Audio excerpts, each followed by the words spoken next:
One of the longest and most unforgettable journeys I've ever had was a trip from Hanoi to Ho Chi Minh City in Vietnam.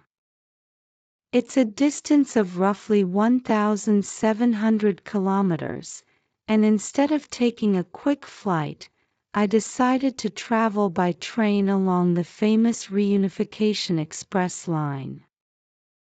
I had heard that this train route is one of the most scenic in Southeast Asia, so I wanted to experience it for myself. The whole journey took around 36 hours, which was definitely the longest continuous trip I've ever taken. The train departed from Hanoi early in the morning.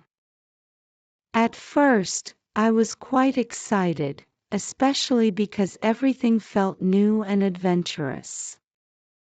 As the train slowly left the city, the scenery began to change.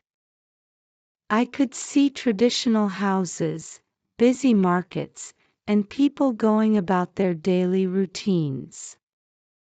After a few hours, the view opened up to endless rice paddies, with farmers working in the fields and water buffalo grazing in the background. It was such a peaceful and picturesque sight. As the journey continued south, the landscapes became even more diverse. We passed through mountain ranges, dense forests, and small fishing villages by the sea. The most breathtaking part was when the train ran right next to the coastline near Da Nang. The tracks were so close to the ocean that I could almost feel the sea breeze through the window. I spent hours just gazing outside, taking photos, and enjoying the scenery. Inside the train, life was surprisingly lively.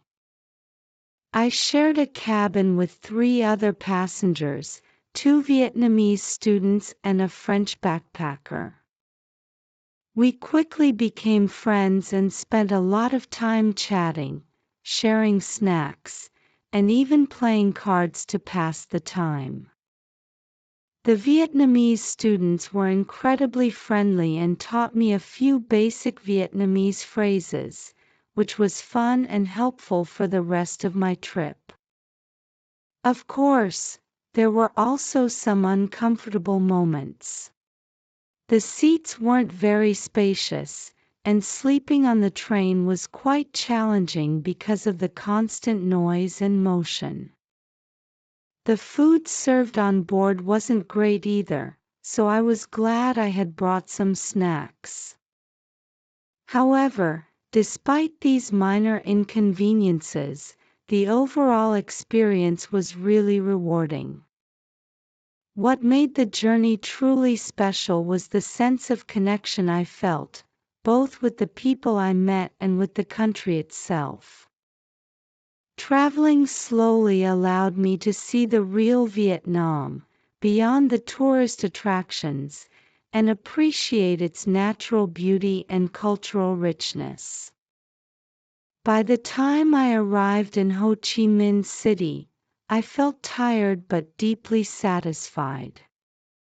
In conclusion, this long train journey was not just a means of transportation, but a memorable adventure that taught me to slow down and enjoy the process of traveling itself. I would definitely recommend it to anyone who wants to see Vietnam from a more authentic and meaningful perspective.